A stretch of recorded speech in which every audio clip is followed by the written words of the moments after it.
Welcome back to the podcast, everybody. It's episode number 57 of That's a Shame.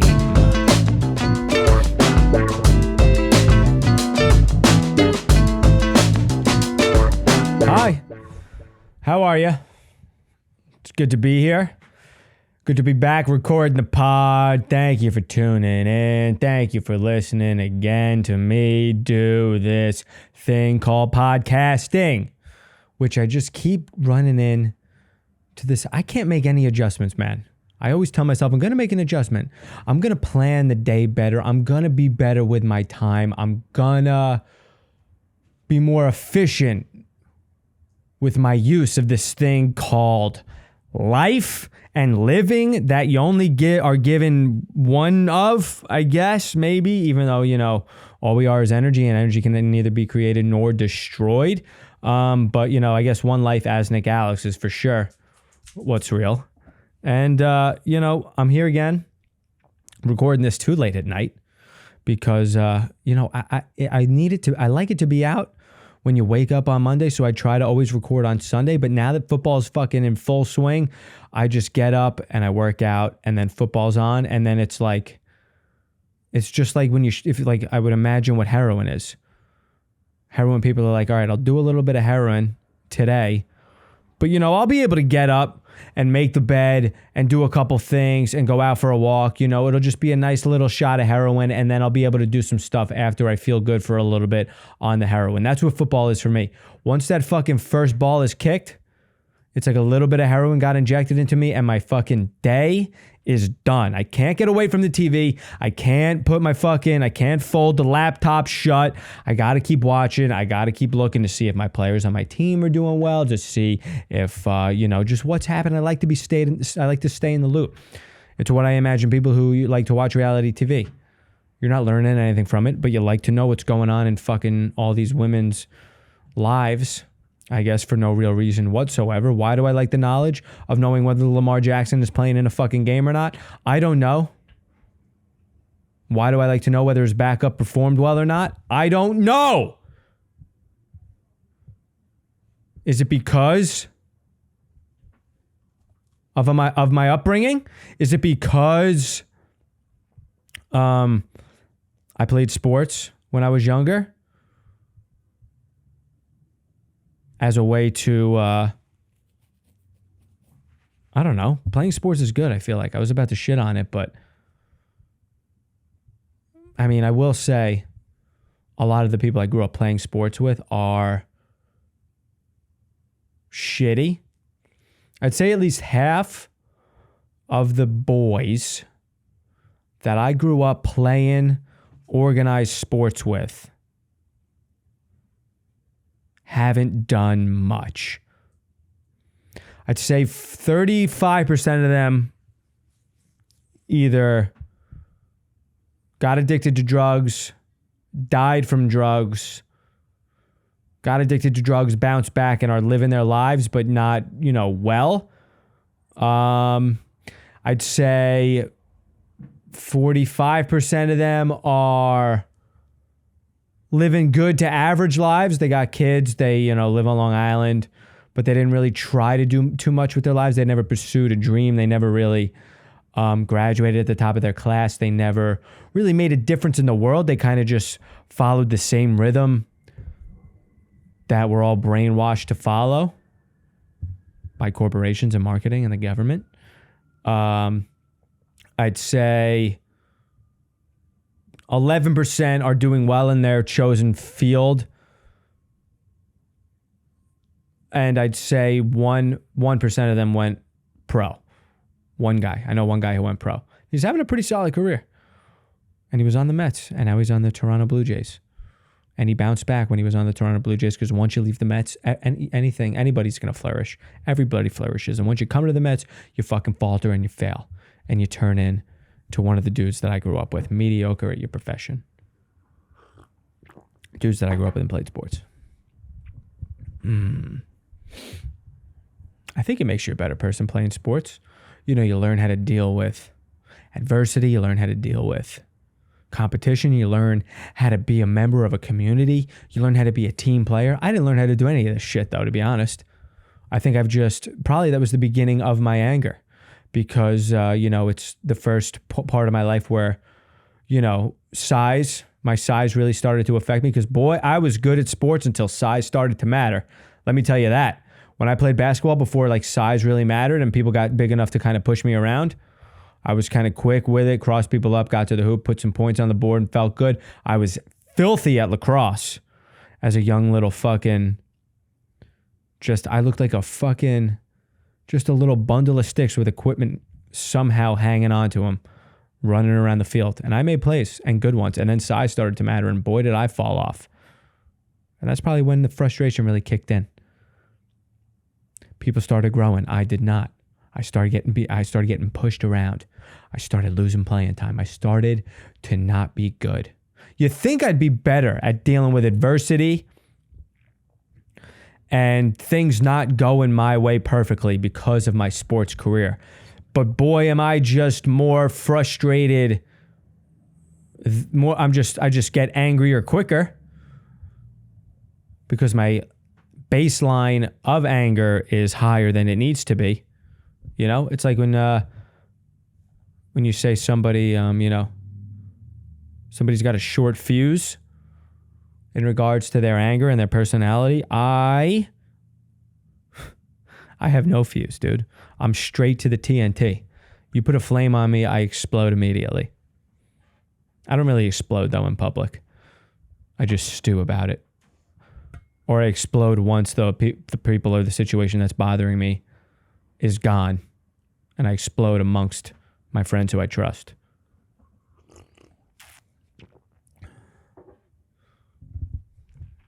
Shit's annoying. Just things there's this fucking chick who works at the comedy club that I'm at all the time. And this comedy club is just doing stupid things. They're bringing in other comics to run shows because the owner thinks it's going to make him more money. When it's not, you're just fucking with the product that's been built over the years to become reliable and consistent. And that's why people keep coming back and that's why shows are selling out. But he, I think, is in debt over his head a little bit. So he's trying to find quick fixes and he brings in these fucking shitty comics who can, get people into rooms on, say, a Monday at 10 p.m. because a lot of people, not me when I started comedy, I don't understand this mentality, but a lot of people who are new in comedy, they are happy to reach out to a ton of their friends and be like, come to this show. So for 1 or 2, maybe 3 shows, they'll have friends come and fill the room up. And then the owner thinks, oh, hey, these guys run a good show. Really? No. In 3 weeks, nobody's going to show up. And now you're just putting faith in people who are really bad at comedy and book really bad comedians because they're new. Not saying they won't ever be good, but they're shitty now. And so you're just fucking going to have shitty comedians on shows that people are going to based on the reputation that we built and then not come back because now it's bad comedy. So that's bothering me. Also, there's a fucking chick who's a bartender who's severely bipolar. Bipolar is a crazy thing, man, because it's literally just like your brain, you just do uppers and downers without your having a say in it. It's literally like being force-fed Xanax and then also having someone just blow coke into your nose. And that's just what your life is as a bipolar person. Because the woman who has somehow found a way to become manager of this bar, that's a fucking little look into the decision-making of this owner. He's decided to make a severely bipolar woman in charge of his money-making business. And she just lashes out at customers, dude, for no reason. She'll kind of be sexual with people who work at the bar, which is fine because she's a woman and she does it to men. Even though she's gay, I think, which is bizarre. I'm not even going to try to fucking figure that out. But she'll be either down and just kind of, angry and weird and rude, or she'll be fucking on the moon, just sky high on a fucking bag of blow. Not really, but, the effects are the same. Whatever's going on her brain is technically neurologically the same sort of firings. from her neurons and synapses because it's a Friday night, dude. And I don't know if you've ever heard of a thing called New York City, but its nickname is the city that never sleeps. Okay? And in the city that never sleeps, the most prominent section of that city that does not sleep would be called the West Village, Greenwich Village, that downtown area. And that's where this bar is. That's where this comedy club is. And we have a show that starts at midnight on a Friday. The bar was borderline full. And because she was just in one of her moods, she flicked the lights on, started saying last call. Everybody was confused as shit because it's 12:30 in Manhattan, and that doesn't usually happen ever before 3 a.m., and that's even still on the early side. I'm not exaggerating. It's 12:30. She flicks the lights on and says last call, and this bar full of people is like, everybody thinks it's a joke, honestly. And they're like, what? Can I get another drink? She's like, I'm not pouring you. If you want beer, I'll give you beer, but I'm not making another mixed drink. And she's like getting mean to these fucking patrons. Meanwhile, I'm sitting there watching this like, one, this is a bar in the West Village. You out of your fucking mind closing this thing? Two, I know the owner of this place just spent a fortune renovating this bar and comedy club. I know the dude needs to make as much money as possible where he can. And you're shutting his bar down at 12:30 when it's full of patrons and then telling them that they can't get any more drinks? And you're doing it rudely? And we have a show going on that's not even halfway over. And you're done just making drinks unless they come out of a faucet. Unreal. And then you figure, all right, the owner will hear about this. She made a mistake. She'll better herself. She'll correct the behavior. And then the next day rolls down. A Saturday night at a comedy club, which is even more. It's the night.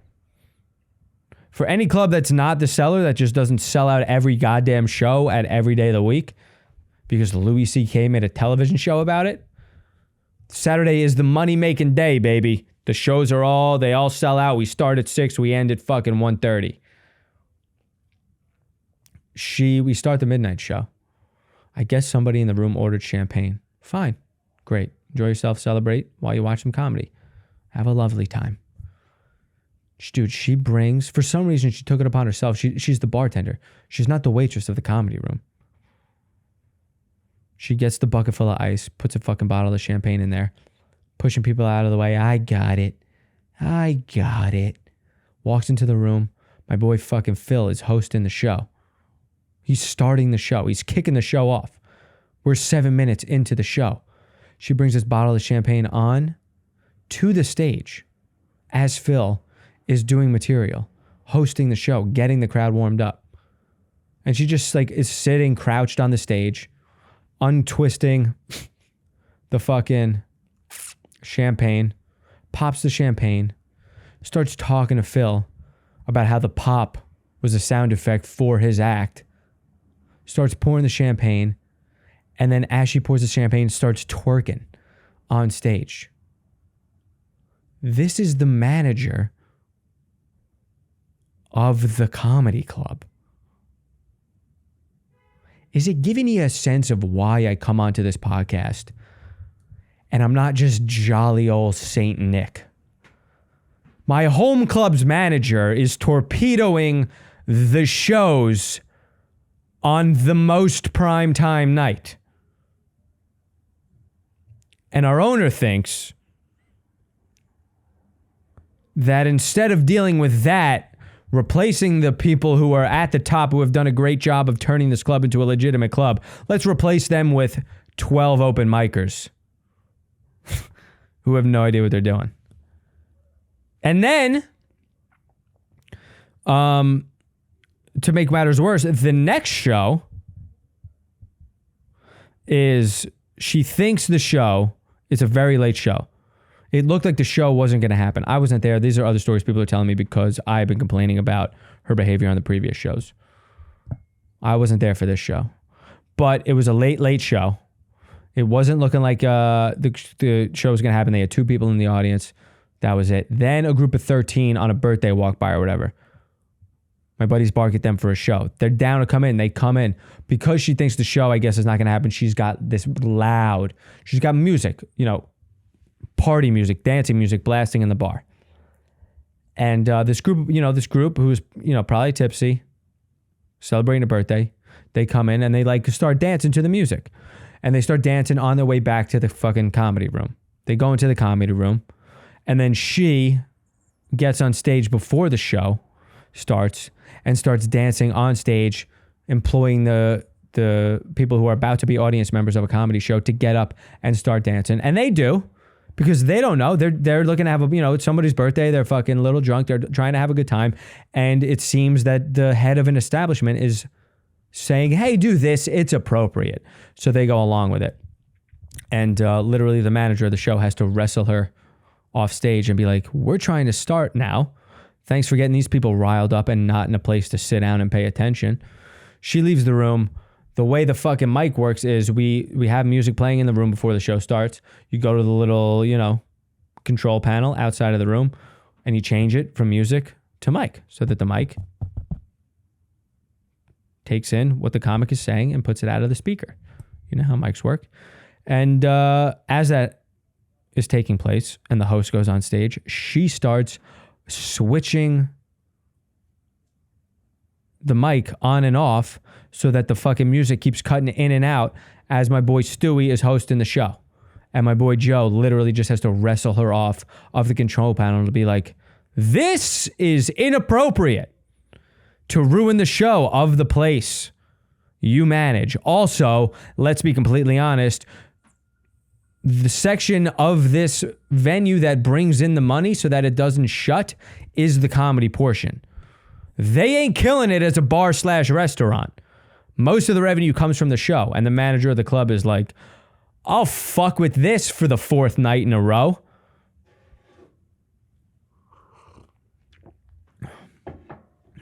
I don't know. Does anybody who listens to this podcast have a subscription to whatever the pill is that is given to bipolar people? Because I need to start fucking cracking it open and putting it into her drinks. Because my God, she is unpredictable. Dude, you'll look over at a certain part of the night and she'll just have her head on the bar, lounging. Or she'll be fucking having double fist and cocktail shakers, shaking them like she's trying to fucking cause an earthquake, dude. With the energy of somebody who is fucking trying to start a fire with 2 logs. It's the most insane thing I've ever seen. And I gotta get into some other clubs, man, because this one is becoming unpredictable. So if any of you happen to know the owner of a comedy club, tell them about me. And help me not have to deal with this trash. And sure, am I worried about them listening to this and hearing it? Maybe 1% of me. Maybe the percentage of people who have gone pro that I played sports with, they don't listen to this. Bipolar people can't sit down. Unmedicated bipolar people can't sit down and listen to a fucking random dude ramble for a while. The owner, maybe. No, I don't think so. He doesn't know what's going on. But, maybe he does, and maybe I'll get banned. And it'll force me to get in other places, even though I like this place. It's helping me become the comic I'm becoming, which is a fucking good one, dude. Let me tell you. And one day, my career will catch up with my skills. Right? Right, guys? All right. I don't know what to say about it, but it's the biggest story in the world, so I guess I kind of I should talk about it, which is good old KR, good old Kyle Rittenhouse getting off on all charges. What is it? Is it like the OJ of our time? Of 2021? I'm trying to think. That's the most televised paid attention to trial I can remember. There could also be just one that I'm completely forgetting because I'm a moron. But look, man, wild trial, wild incident. Here's what I'll get into. First of all, it's so wild to watch people. Like, I understand that the go-to thing is to compare, you know, if a black kid did what he did, he would have been shot on the spot that night. And while that's probably true, just because, you know, the system is broken and black people don't get a fair shake or get treated differently, I don't think means that a 17-year-old kid should rot in jail for the rest of his life because he got attacked at a protest. Yeah, should he have been there with a fucking AK-47 or whatever he had? No, of course not. That's insane behavior. Did he go there with the intention of murdering people? No, I think that's pretty fucking clear. The videos came out. It's undeniable that he was people were literally threatening to kill him with weapons on them. So he did what he needed to do to protect himself, I think. I don't know how you can really argue that.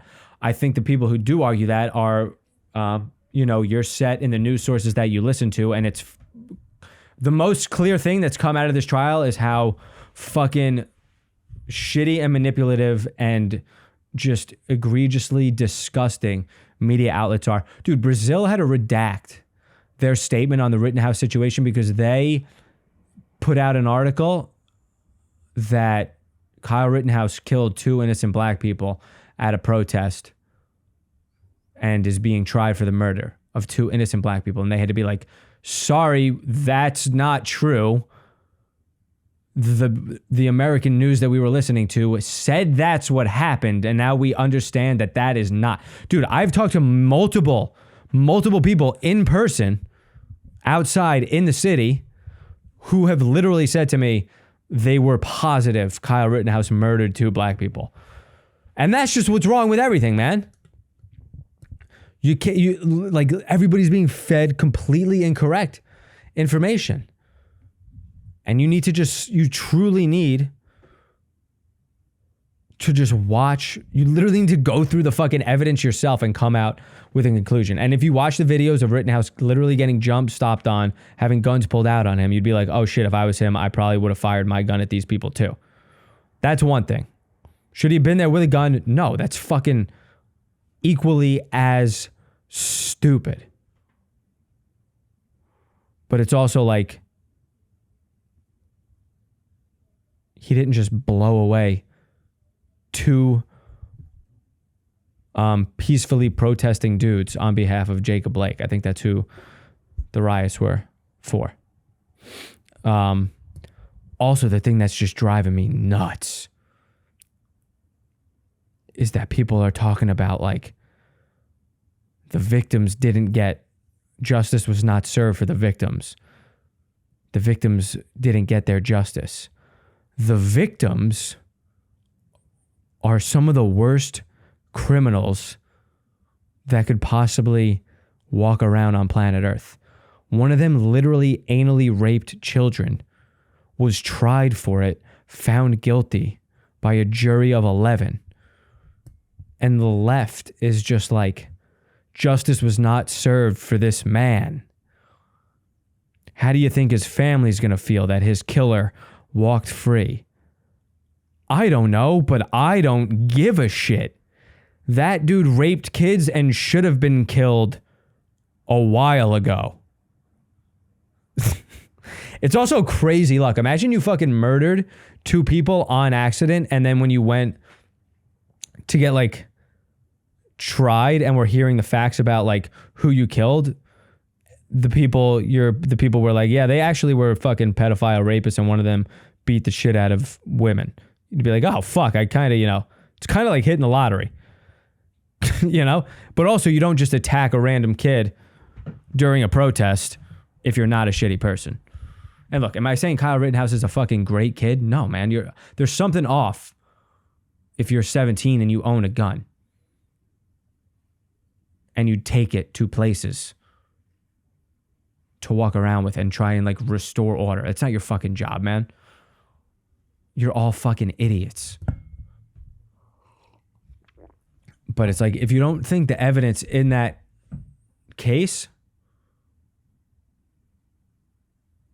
was so overwhelmingly like in the favor of the defense of Kyle Rittenhouse, I mean, you're being fucking manipulated by the media, dude. Because there's nothing that existed that you could have put that kid behind bars. Literally was being attacked by people with guns who were yelling, kill him. Nuts. Also, that kid's life is like, he's fucked up forever, man. He didn't just get off. That kid murdered 2 people at the age of 17. He's not going to be okay. He also just went through the most stressful thing of all time. Like, I hate when people were talking about his tears were fake and shit. I mean, what are you insane? This kid's a 17-year-old kid from Kenosha, Minnesota? You think he can just fucking Jamie Foxx level fake cry on national television in a courtroom?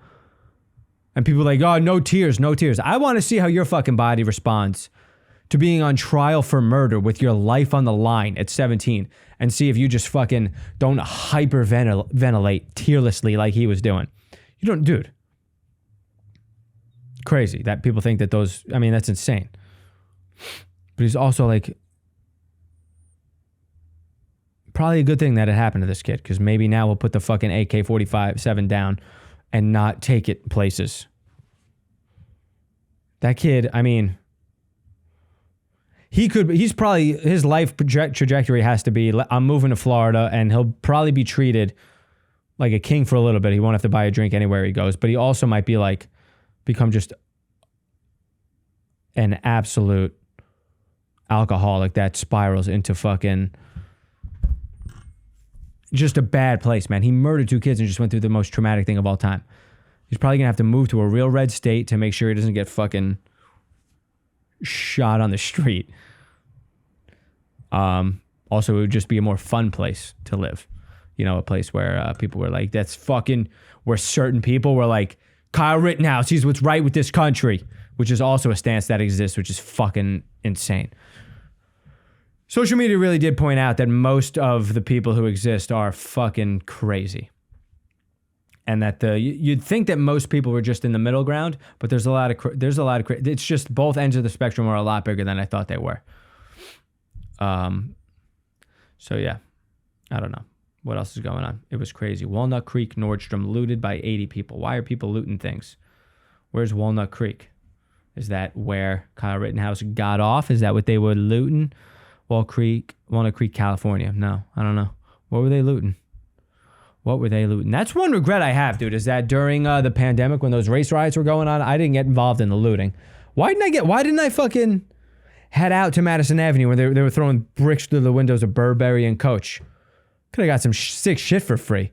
I'm sitting at home like I'm better than that. I would have absolutely loved to have fucking hurled a shattered window on Madison Avenue or Park and gone into a fucking, just a Ferragamo, a Versace, a Louis Vuitton, and walked away with some sick fucking coats and, puffer jackets and leather gloves and just thrown some of that onto eBay. Why didn't I get involved in it? And I get that was black people's, time to shine. They had the right. That's what it would have been a bad thing. If I was grabbing shit before the black people get their hand on it, because they had rights. They had rights to that fucking apparel and those products.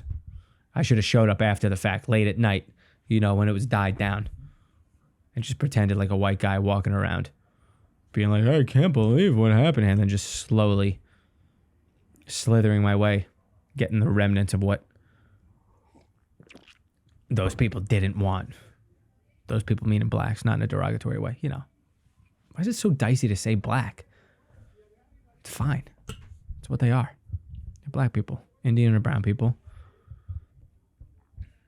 Indian people don't give a shit if you call them brown. They're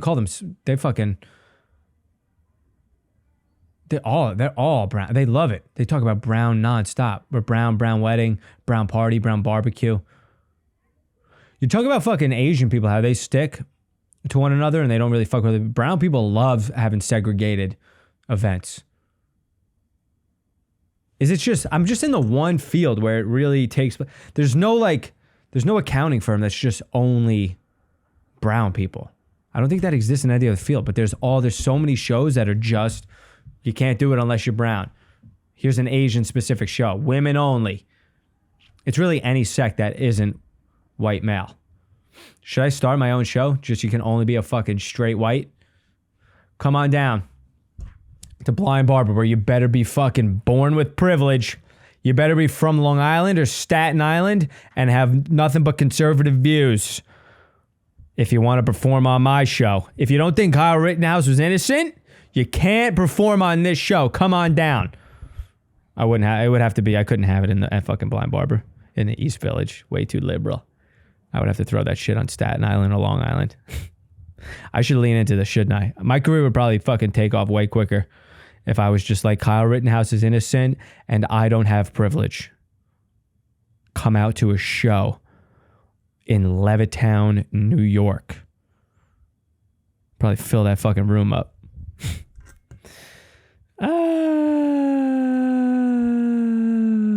What else is going on here?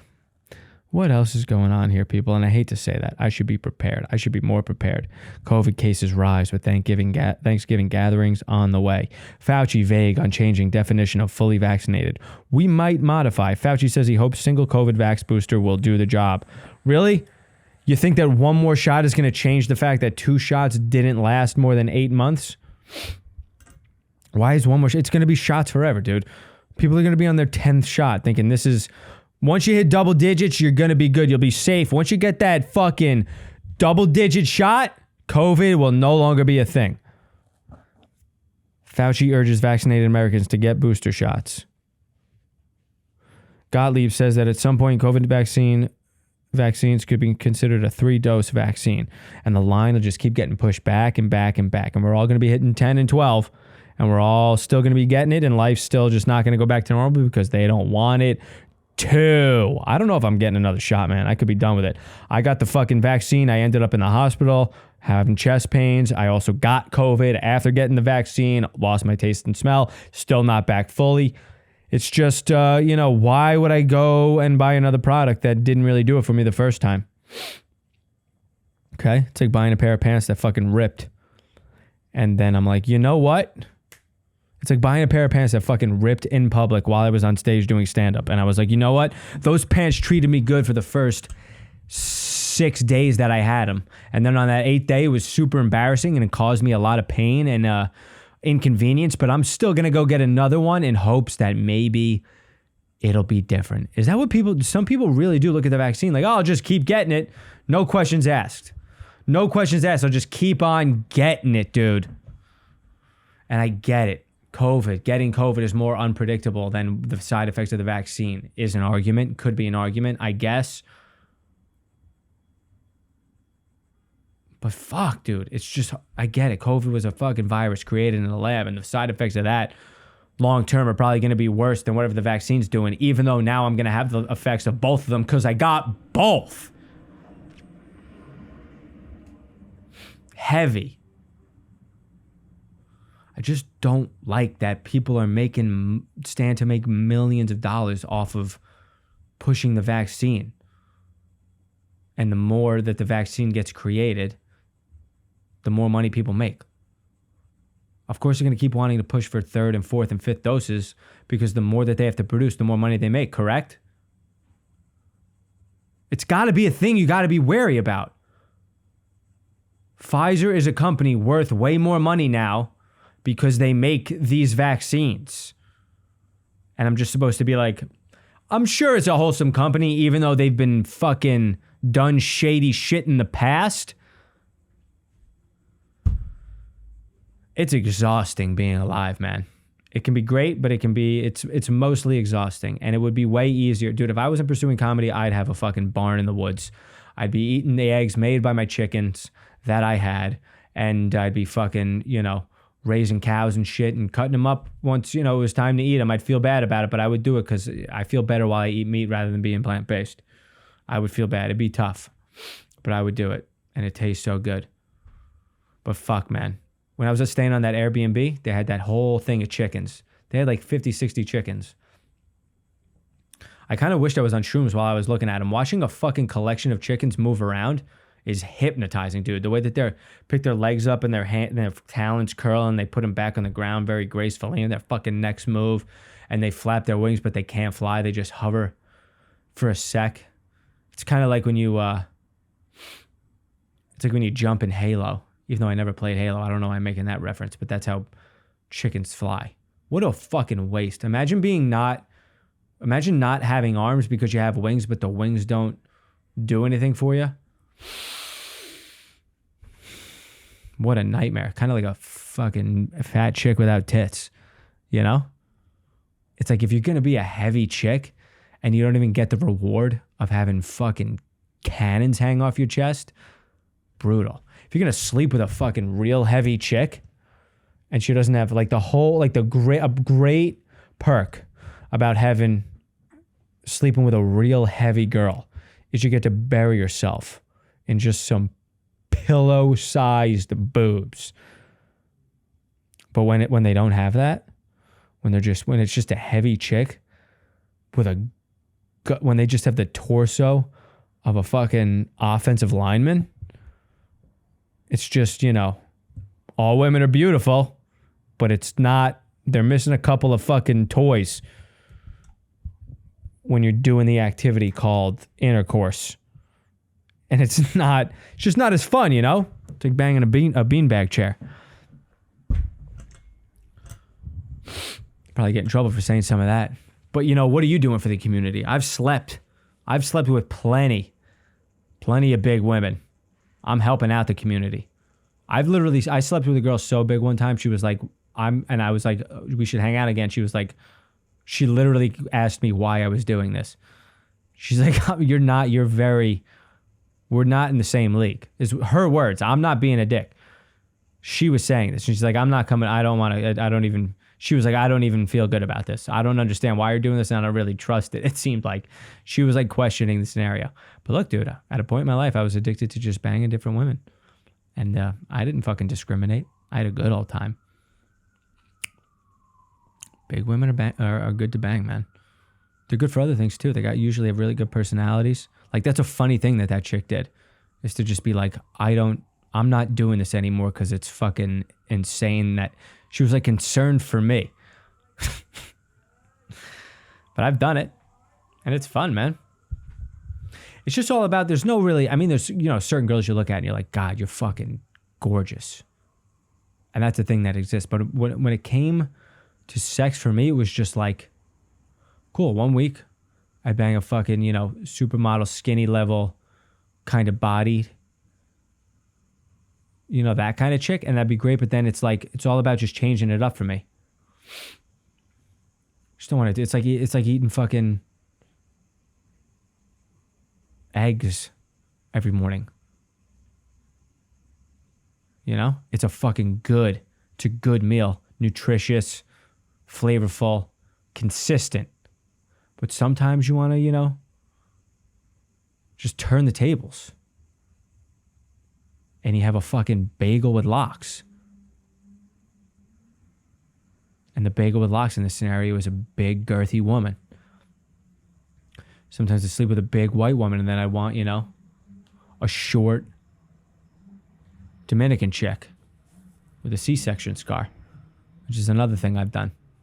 What are you going to do, dude? What are you going to do? Life is all about experiences. And although it's the same experience, really, which is sex in this instance, you got to change it up. You got to meet new people. Even though I didn't really get to know these women at all. I could have. I should have taken more time to understand about them and their lives and gain a better knowledge of the world that I live in, but I didn't. I was out for the sex. Sue me, dude. Bro, I'm hanging out.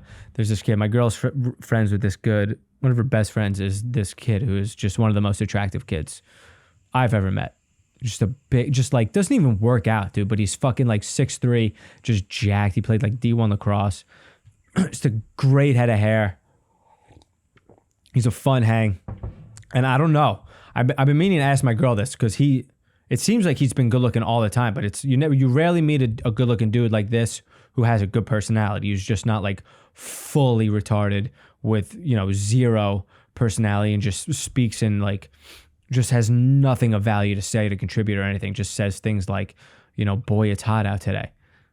He's actually got a point of view and an interesting, his life is wild, dude. It's the same as like, we talk about how good the lives are of hot chicks where they get taken on vacations. It's the same thing with men, dude. This kid finds himself on vacations being taken, like flown across the world and being brought onto yachts in Europe and shit constantly. And the funny thing is, it's not by women. It's by fucking dudes. That's how much dudes, even like men, value not only good looking women, they want to be surrounded by like good looking men that they perceive are cool and fucking handsome and shit. This dude gets everything. I was literally at a show. He was at the place where I was doing a show the other night. Not at the show. He was in the bar area. And two women came out of the show and he happened to know them. He's friends with one of their fathers. And so, he's being cordial and nice, whatever. The dad is super rich and takes him places. And he was talking to the chicks, one of which was the dude's daughters. And then they leave, and then he holds his phone up like 5 minutes later and shows us, and it's the daughter texting him saying, "You should come over later," with a shush emoji. The life of a hot dude is very similar to the life of a hot woman, man. You get fucking laid all the time. He's told me many stories about literally like women, like the stories you hear about guys being creeps and following women and just pushing it way too far past the limit. The same shit happens to him, but the only difference is he gives into it and fucks them because he's a dude. Rather than whereas women, I feel like, well, not be as cool. They'll call the cops and shit. But yeah. Life is just a stupid hot person. It's just a completely different experience. It's literally the difference between being a dog and like an ugly person. The gap between the say you have in your own life between just a fucking schnauzer and like a nerdy, pimply covered, balding, like socially awkward dude is the same as between me and just a smoking hot person. And that's a fucking fact, dude. And I think I'm leaving on that note. That's the 57th episode of That's a Shame. Let me shout out the Patreon members real quick because they deserve it. Shout out to the same names I've been saying for a while because nobody new really joins, and that's fine. Liz Harwood, Philip Free, Shane Baraldi, Kaylin, Andy, John Ogren, Romeo Barajas, Kai, Melissa Pryor, Rebecca Lyon, Chris Manfredi, Steve Pesavane, Trevor Vacris. Congratulations to Trevor Vacris. He just had a fucking kid, which is wild. Chris Manfredi's about to have a kid. And it's because I'm getting old, man. And the people around me are getting old. Those are two guys I grew up with, and I'm happy for them. And it's cool. It's crazy to see them about to have a kid and having a kid and picking up a kid out of a stroller. And it's like, my instinct is to be like, wow. Nobody's really ever ready to be a parent.